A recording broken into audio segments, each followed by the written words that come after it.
मित्रांनो, लग्नानंतर होईलच प्रेम या मालिकेच्या लेटेस्ट एपिसोडमध्ये आपण पुढे असं पाहणार आहोत की इकडे काकू एकट्याच विचार करत बसलेले असतात आणि मालिनी काकूंना वसू आत्याचं बोलणं आठवत असतं. कारण वसू आत्या म्हणालेल्या असतात की तुला पार्थ आणि नंदिनीमध्ये झालेले बदल कसे ग दिसत नाहीत. हे सर्व आत्याचं बोलणं तिला आठवत असतं आणि तेवढ्यातच तिथे नंदिनी येते आणि नंदिनी म्हणते, आई तुम्ही कोणत्या विचारात आहात? मी तुम्हाला आत्ता आवाज दिला. त्यावर काकू म्हणतात, बोल ना नंदिनी. तर ती म्हणते, मी जरा आज ऑफिसला जायला निघालेली आहे. त्यावर काकू म्हणतात, इतक्या लवकर का चालली आहे? आणखी तुला कुठे दुसरीकडे जायचं आहे का? त्यावर नंदिनी म्हणते, नाही मला आनंद निवासमध्येच जायचं आहे, पण जरा आज काम होतं त्यामुळे लवकर निघत आहे.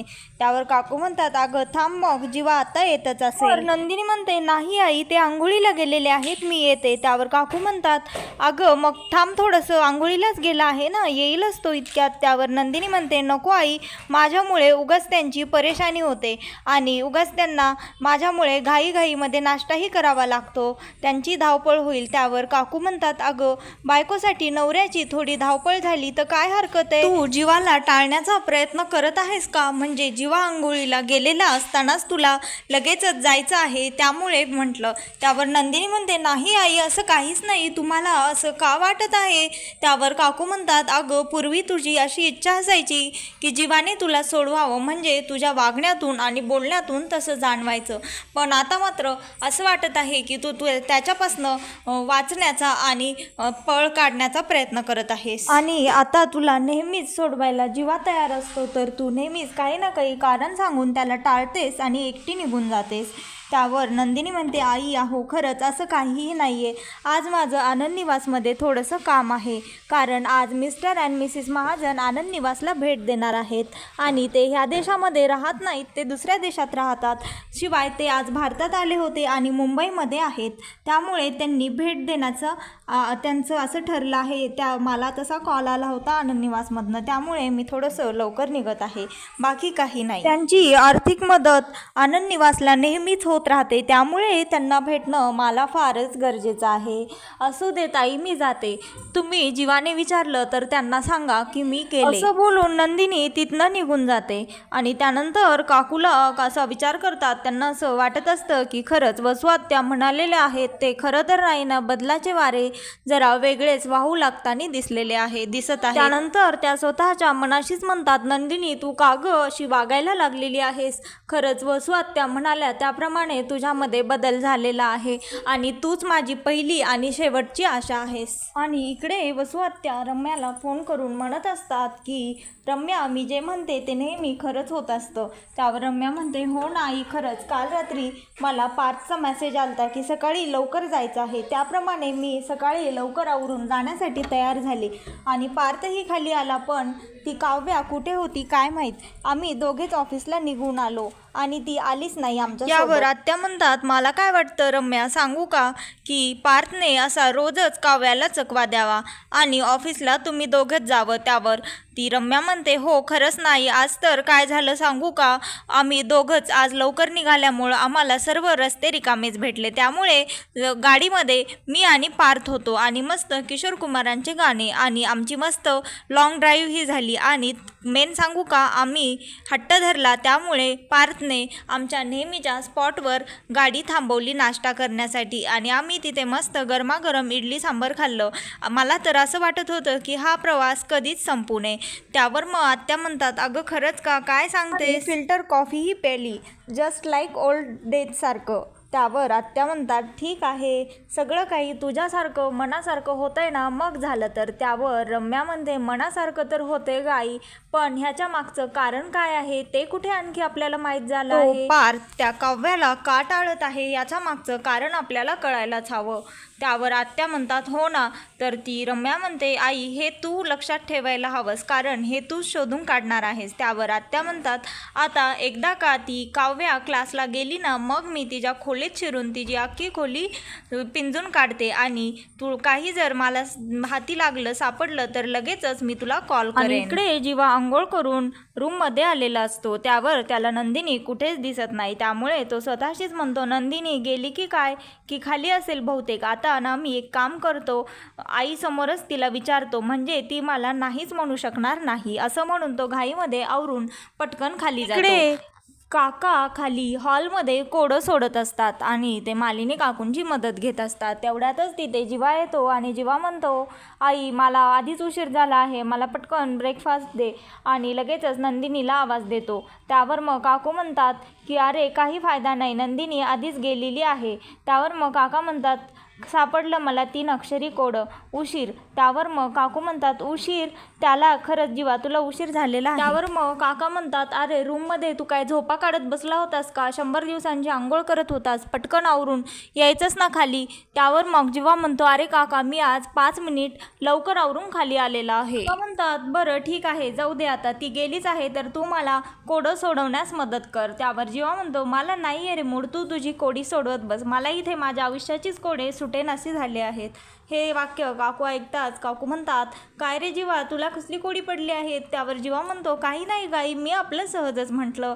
त्यावर काका म्हणतात, अरे एकच तर राहिलेलं आहे, एकच अक्षरी कोड आहे, सोडव पटकन. म्हणतो, काका नंदिनी आधी अशी कधीच नव्हती रे, ती फक्त अशी माझ्यामुळे झाली आहे. तू प्लीज मला तिला मनवण्यामध्ये काहीतरी मदत कर ना, काही केल्या तिचा रागच जात नाहीये. त्यावर काका त्यांच्या कोडे सोडवण्यामध्येच मग्न असतात आणि काका म्हणतात, 17 उभा अक्षरी आणि आडवा अक्षरी शब्द बाहेर केली तरी खाल्ली तरी उत्तम आणि घरात बनवली तरीही चालेल.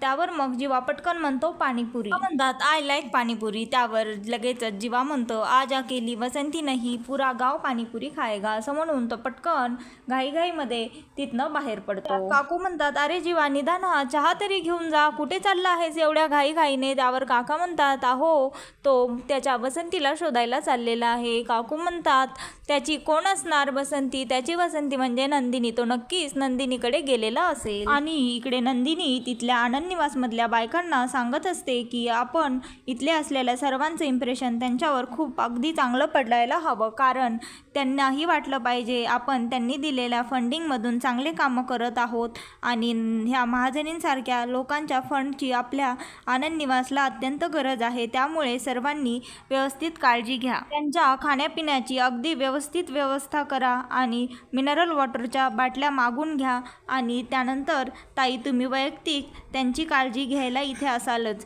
आणि त्यानंतर तिला लगेचच फोन येतो, त्यामुळे ती फोनवर बोलायला तिथनं जाते. त्यानंतर त्या ताई त्या तिथल्या बाकीच्या बायकांना सांगतात की आत्ताच मला जीवाचा फोन आला होता आणि मला जीवा म्हणला आहे तो नंदिनीला काहीतरी मोठं सरप्राईज देणार आहे.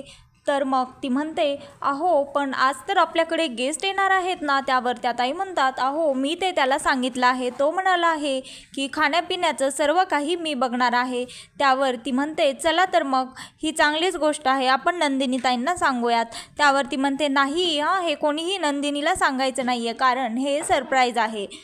जीवाने सांगितलं आहे की हे तिला कळता कामा नये, तो हे सर्व सरप्राईज प्लॅन करणार आहे. त्यानंतर लगेचच नंदिनी तिथे येते आणि नंदिनी म्हणते की काय झालं, तुम्ही सर्वजणी एकदम एवढ्या का हसतायत. त्यावर त्या बायका म्हणतात, नाही ताई काही नाही. त्यावर नंदिनी म्हणते, मी तुम्हाला प्लीज हात जोडून कृपा करून आणि विनंती करून सांगत आहे की प्लीज आज सर्व काही व्यवस्थित झालं पाहिजे आणि आपलं इम्प्रेशन त्यांच्यावर चांगलं पडलं पाहिजे, कोणताही प्रॉब्लेम नको यायला. तर त्या सर्व बायका नंदिनीला म्हणतात, ताई मॅडम तुम्ही आज काहीच टेन्शन घेऊ नका, आज सर्व काही व्यवस्थितच होणार आहे. त्यानंतर ते असं बोलून जातात. काव्या किचनमध्ये येते आणि किचनमध्ये वसू आत्या आणि मालिनी काकू असतात. त्यावर वसू आत्या म्हणतात, काव्या तू कुठे होतीस, मी तुझ्या खोलीमध्ये गेलते तर तुझी खोली रिकामीच होती. त्यावर काव्या म्हणते, तुम्ही माझ्या खोलीमध्ये कशासाठी गेला होता. त्यावर आत्या म्हणतात, अगं तू एवढा अभ्यास करत होतीस कालपासनं, तर मला वाटलं चला तुला कॉफीसाठी म्हणावं की चल बाई आपण दोघी कॉफी पिऊयात,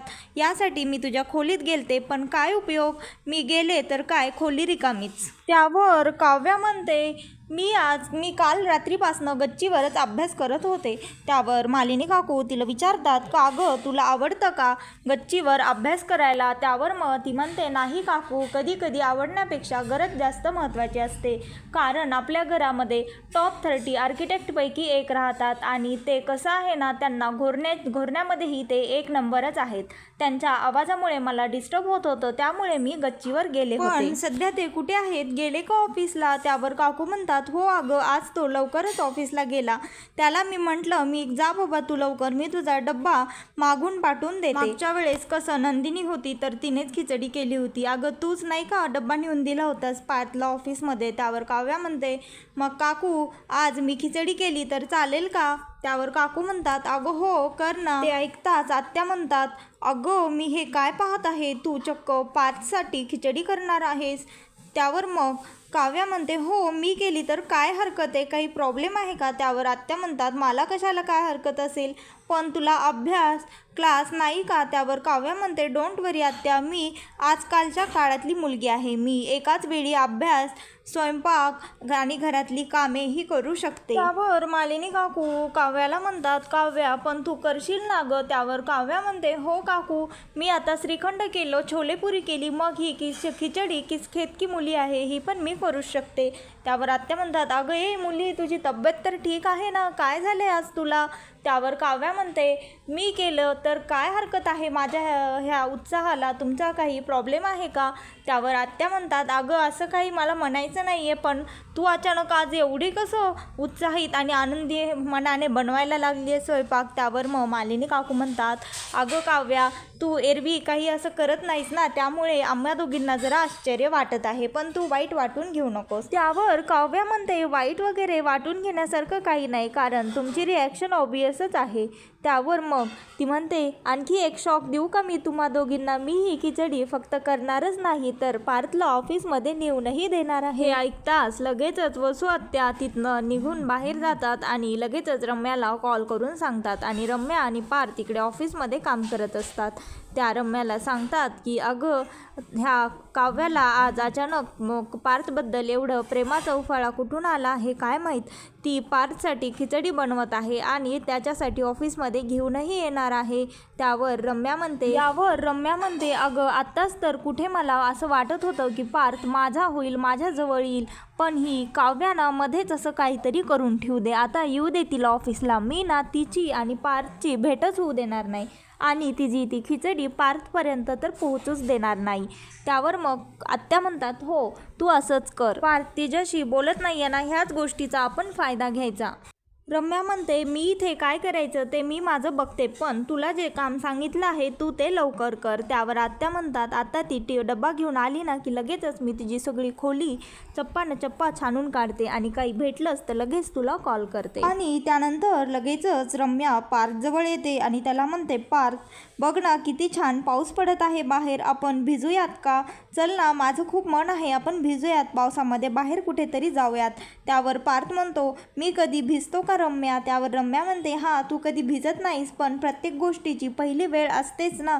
तू कधीतरी पावसात येऊन असे मस्त हात उंचावून पावसात बेफिकीर कधीतरी भिजून तर बघ, तुला खूप मज्जा येईल आणि पावसामध्ये गरम गरम भजे खाऊन तर बघ, तुला फारच आनंद भेटेन. त्यावर पार्थ म्हणतो, नको, फार कामेही पडलेली आहेत. त्यावर मग रम्या म्हणते, ठीक आहे, तुला भिजायचं नाही आणि निदान माझ्यासोबत अर्धा पाऊण तास वेळ काढून लंचला तरी चल प्लीज. आता पार्थ ह्याला तरी नाही म्हणू नकोस प्लीज असं ती त्याला खूप फोर्स करते. त्यावर मग पार्थ म्हणतो, ठीक आहे.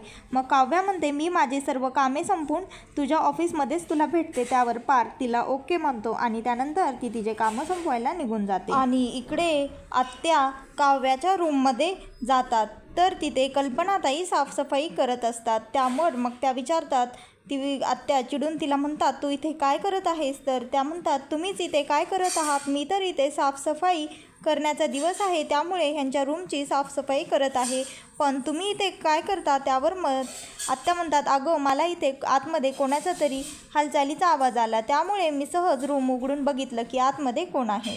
तर मित्रांनो, लग्नानंतर होईलच प्रेम या मालिकेच्या पुढच्या भागामध्ये आपण असं पाहणार आहोत की इकडे आनंद निवासमध्ये ते सर आलेले असतात आणि नंदिनी त्यांचं वेलकम करते आणि ते सर त्यांना म्हणतात, तुमची योजना चांगली आहे पण तुमच्याकडनं हे होईल का? तेवढ्यात तिथे जीवा येतो आणि जीवा म्हणतो, स्टाफ छोटा आहे पण नंदिनी मॅडम खूप हुशार आणि बुद्धिमान आहेत सर. नंदिनी जीवाला तिथे त्या सरांसमोर त्यांच्या गेस्टसमोर पाहून फारच शॉक होते आणि इकडे काव्या ही पार्थसाठी खिचडी घेऊन त्याच्या ऑफिसमध्ये गेलेली असते.